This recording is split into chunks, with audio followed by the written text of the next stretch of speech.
Alright, we're back. That was stupid. Now I had to upload this in two parts, which just pisses me off. I have such good internet, but yet apparently I still have terrible bit rates, even though I don't have terrible bit rates. It's dumb. It's dumb, Marcus. It's dumb. It wants to interrupt good wrestling conversations. I won't let it deter the flow. We're back into it. IPWF. It's the fourth edition. The first three have links on Wikipedia. The last one doesn't. But I did find a page on a fandom site, impactfandom.com. So here's some of the names from the first show. R.D. Evans, who was Archibald Peck and Shakara, was the $300,000 man. Great. Alicia Edwards was Agnes Beerhart. Trey Miguel was Bill Ding. Love that. Uh, let's see. Eddie Edwards was Colt McCoy. That's right. Cowboy Colt McCoy. Moose was DJ Too Large. Willie Mack was Downtown Daddy Brown.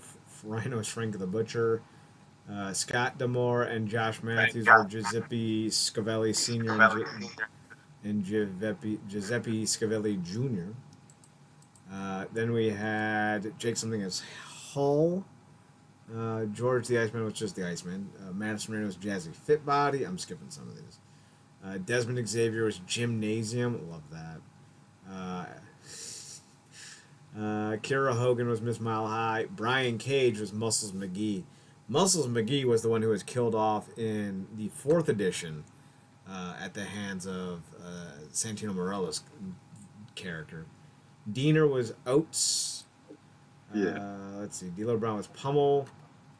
Rich Swan is Rapid Delivery Pete, which I just adore. Zachary Wentz was Racetrack, or it was Racetrack, like racetrack. Let's see. Don Callis was Sexton Hardcastle, which, if I remember correctly, was the name of Edge once upon a time. Uh-huh. And of course, Josh Alexander was Tim Burr. Yeah. Fantastic. This would have been a great time if some kind of way we was booking it that they throw in somebody and use that classic Doom Patrol morally corrupt as a play on the name. That's a hell of a name, too. So here's what we had this year. Rich Swan is back as Rapid Delivery Pete, and he defeated Kamikaze, who is Mike Bailey. I thought Kamikaze was Delirious. I guess not. Let me double check this because I'm pretty sure that this might be wrong. Let's see. We go here. And we go here. All right.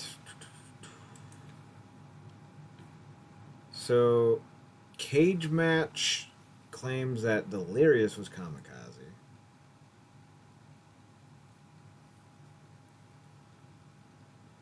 But I don't see. I think this might be an incorrect on Cage Match, but we'll keep going with the Wikipedia because I think that's more accurate. So Swan defeated Mike Bailey in the second match. Frank the Butcher, who's Rhino, with Scott Demore, aka Frank Giuseppe, defeated Neptune, who's Mahabali Shara, and who was with David Penter, known as Walter Chestnut. The Morning Service, aka Editor in Chief Chris Sabin, and the Paperboy Jack Price defeated the Hard Workers, Harry Hall and Otis Oates, which is Jake something and Diener. So there's a reunion of the Diener cousins, which I adore. That's great. Georgia Cobb, who's Jordan Grace, teamed with Cowboy Colt McCoy, Eddie Edwards, to defeat Rusty Iron, Chia Miller, and Rip Razor, Ace Austin. Then the Masked Brother, Frankie Kazarian, with the so he's now more expensive. R.D. Evans returns as the $369,000 man, so he's now 69 grand more expensive. And Frankie Kazarian's masked brother figure defeated Moose's DJ2 Large character. And then in the main event, Josh Alexander avenged Brian Cage's Max Muscles McGee by defeating Boris Alexiev, who's obviously Santino Marella, and came out with Comrade Alpha Bravo. And this was the Fall Mall Tournament Finals. The rest of the tournament doesn't actually exist. Don't go looking for it. It's a dumb show, and it has some hokiness and some charm to it. Like Madison Rain was Jazzy Fit Body, which I still think is a great gimmick that needs to be actually used. And honestly, this is the most fun I've seen Rich Swann have as a character in some time. But it's one of those where it's definitely gimmicky, it's definitely goofy, and it may be too goofy to last long term. Marcus, when TNA takes back the reins in 2024, do you want to see IPWF have a fifth show at the end of the year, as we've been saying? Yeah, I wouldn't mind it. I don't necessarily, I can appreciate this type of stuff just in the doses that they give it to us in, which is once a year. And like I said, this allows wrestlers to kind of break free from that norm of the storylines that we're used to from the tapings. And kind of just go off beat. Like you said, they do get to have fun, just go out there and just entertain. Don't necessarily have to be focused on putting on 5-star matches and whatnot. And so it's cool, but also because we're just two quirky guys in general. Um, what was that show they did? That was what, race car themed? Oh yeah, all wheels wrestling. Yeah, they could pull that out one good time. I wouldn't mind that. Bring back the six-sided ring. Try to get Sanjay Dutt and Jay Lethal back for a night. Could be interesting. Real quickly, some point of interest. Apparently, not that Kevin Sullivan, but Kevin Sullivan, who worked with TNA for a little while, was let go from AEW today. Sullivan runs post production in Nashville, Tennessee, which is a editing bay essentially. So he did a lot of the TV and pay per view promos. Um, so we could be seeing him come back to TNA, and he had been with Impact for 14 years prior to him leaving. I think it was like 2018, 2019 he left. So we'll see. We'll see what happens there. I wouldn't mind seeing him back. Sullivan had a great run with the company, and him and David Sahadi really did a great job with the presentation, which is something that I think Impact TNA could still use some help with. Mm-hmm. So I wouldn't mind seeing them come back. But let's talk real briefly about Destination X 2007. I think it was the boys at Cult of Hulk did a review of it. Jack the Jobber, I think it was. And he takes a while to get to the point, so I didn't finish it. I got about halfway through it, and it really made me think, is Destination X 2007 the wildest TNA show? And I don't have a definitive answer at the moment. Tune in next week for that. But Marcus, I do remember Destination X 2007. I remember it getting a lot of bad reviews at the time, only because it seemed to be the most Vince Russo heavy of shows. Have you ever seen Destination X 2007? I think I have, but it's been a while. I'm looking at the card now. Saban Lynn. All this was the Elevation X show. I think it was the first of two. Yeah, Because Angle the Steiner. second year was Rhino's James Storm. Gotcha. The safest gore of all time. It really was. So, like he was halfway on his back by the time he got to him. Sting Abyss and Cage Joe. And you almost weep for these last four because it's like if Russo had anything, or last five, because if Russo had anything to do with it, the hijinks was abound. But man, you talk about throwback the Voodoo Ken Mafia, man. James and Jacqueline, shout out to the OG Jacqueline. LA Exchange versus Team 3D. That had to be hot. these matches must have been like actually bad in terms of performance if they got bad reviews. Because on paper, this was like a solid kind of thing. But again, to your point, Russo booking it, so So I haven't seen it in a while, maybe 10 years. yeah. The LAX Team 3D brawl was fine, but the ending was wild because a bunch of Devon's buddies ran out to combat LAX's horde of Latino Nation, and it was just like, Oh, what? Yeah, oh, it wasn't good. the ghetto brawl. Yeah, okay, yeah. Yeah. Senshi and Austin Starr was great. I thought Austin Aries never fulfilled what he could have been because he was too limited as a character. I thought Austin Starr was great, and this was like the apex of Aries' run as Star. The Voodoo Kin Heartbreakers match was terrible because the Heartbreakers just had nothing of value. Saban Jerry Lynn was great. Jack had said something like this would be a match that would get like 35 minutes today. And I need to point out that Jerry Lynn was 44 at the time. So, no, it wouldn't have gotten 35 minutes because he was 44 and he was just coming off of like a 2 or 3 year retirement. So, no, this was as good as it was going to be because Jerry Lynn was no longer the same guy he used to be heading into this match. Elevation X was a lot better than people. And here's the thing: like Elevation X was a good match. The problem with Elevation X was that no one wanted this match at the time they got it. It was slow paced. It was high drama. There were a lot of people like, this is boring, this is slow, this is stupid. But looking back, it was high drama. It was intense. There was anxiety. It was a genuinely interesting match that I think did not get the respect it deserved at the time. I can't remember for sure, but I'm pretty sure Kurt Angle defeated Scott Steiner because Kurt did a sunset flip off the top rope and rolled up Scott and pinned him that way. So like the ending wasn't great, but the match was fine. Sting versus Abyss was the one that got a lot of negative reactions, but it wasn't a bad match. It was just very confined in the ring. And then Cage and Joe was tolerable. So like none of it was bad. Some of it was underwhelming, but it was a fine show. But it was definitely a wild show. Now here's the thing, just off the top of my head, I cannot sit here and say for sure that this is the worst or not worst, but the wildest TNA show because in 2006, I want to say it was right after Slammiversary.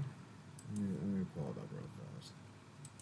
At Victory Road 2006, I do believe there was a fire that broke out in the rafters. How old is your brain? And I have to imagine that if there was a fire in the rafters of a show, then that automatically becomes the wildest show.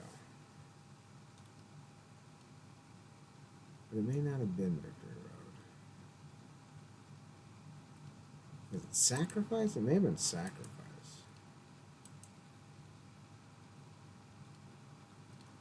Let's just Google that. TNA show 2006.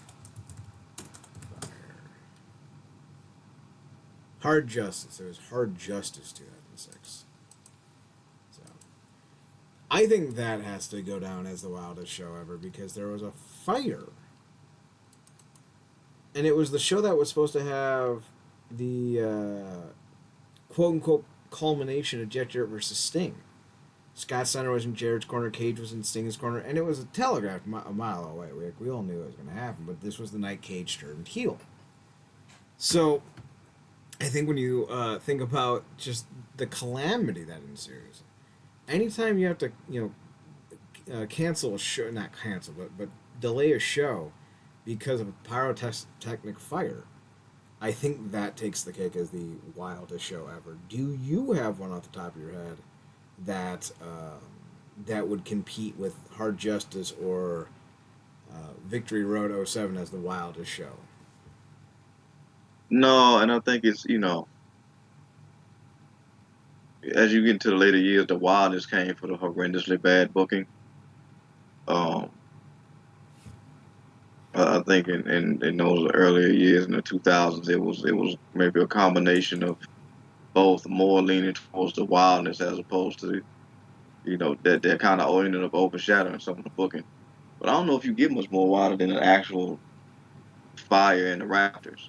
Like I said, if anything wild happened, like the thing that happened with was the Hardy showed up messed up. That was more so a disgrace than just wild. But I'd have to go back and watch some of those earlier shows. Um, but it's interesting looking at that call because I'm like, man, these are prime years for like Abyss and Angle uh, and other names. So it's that's definitely interesting. I think some of those shows don't get enough credit. Like when we went back and watched the first NWA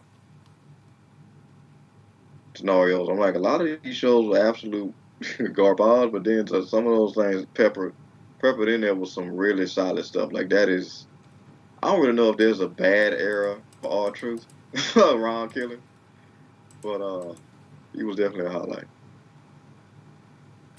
Yeah, Ron is always going to go down as one of the better and more interesting characters. The man is 51 now. Wild. He's somebody I would like to see do one more stint in TNA, but I don't think he'll actually. Well, he might. He might leave the WWE now that Vince isn't really in power anymore. But who knows? He was a backbone of TNA during its ascension period, so I think he deserves a lot of respect for what he brought to the company. And while he never became a world champion in WWE, he did in TNA. Yeah. And I think that's worth pointing out. Speaking of pointing out, we have a new NWA promotion to add to the territories that they're building. For those who don't know, the NWA is trying to develop a territory system where they can have almost a touring set. Where if let's say they have 60 wrestlers on the contract, and they have 30 of them for tapings for that week, they can send the other 30 to all these different territories. And so that way they can get work, get experience, get all sorts of opportunities and get paid while having somebody else foot the bill for production. That's pretty much what they're doing. Apparently, the NWA announced that Joe Kazana Promotions, JCP, is now officially a territory of the NWA Wrestling Alliance. They join EXO Pro Wrestling. They'll be part of the growing alliance and developing the next generation of professional wrestlers. The owner of the promotion and his namesake Joe Kazona, who wrestled in the NWA and WCW in the late 80s and early 90s, talked about it on X, according to Wrestling Inc. I'm so humbled and appreciative of Billy Corgan and all the super talent that made last night possible. Special thanks to Dr. Tom Pritchard, The Real Trevor Murdoch, Kate, Joe Galley News, and in the spirit, Kyle Davis. Now it's time to get to work. NWA JCP Southeast. So they are now JCP Southeast. They've been running since 2017. And I forget what the EXO Pro is now, but so yeah, Marcus, how do you feel about this? Do you think this is going to end up working out for all those involved? Trying to develop a bunch of little territory systems does seem like a hard sell. Yeah, I mean, I think I might just do like one or two to kind of test it out, and instead of maybe a potential overextension, I get to wanting to level out costs and be more cost efficient to have more coming in and going out, or at least level things out financially so you're not in the red, if you will. But I don't think unless it's getting to that point where it really is, obviously we talked about the potentiality of two TV deals separate from what we had heard about. You got something locked in like that. I don't know if I stretch myself thin like that. Unless till you lock down a strong foundation with the home base first. I agree. So this is going to be Southeast, apparently, JCP Southeast, and Exodus Pro is just NWA Exodus Pro, even though they're out of Cleveland. So you could do you could do NWA Lake Erie, you could do NWA Midwest. So I don't know what Billy Corgan's doing with the NWA, and until we get some kind of clarity or acknowledgement about what's going on with that TV deal, because they're now on CW app. So I don't know, and I didn't see anything really come about it with Billy Corgan talking about it or what have you. So I think Corgan had to scramble for another deal. I don't think he got it, and I think the company's in some serious trouble. But we won't know that for sure for some time. I am interested to see how this pans out, but I am not optimistic. Not for this company. I don't want it to fail. I don't want MLW to fail. I don't want any of them to fail. But I am concerned. And I think that's a fair point right here. Hopefully these territory systems help them survive and thrive. Yeah. But if they don't, just don't be surprised. Marcus, anything else catch your eye in the world of news, even in the bigger promotions? No, I mean things are pretty quiet right now. We pretty much covered all the big news last week.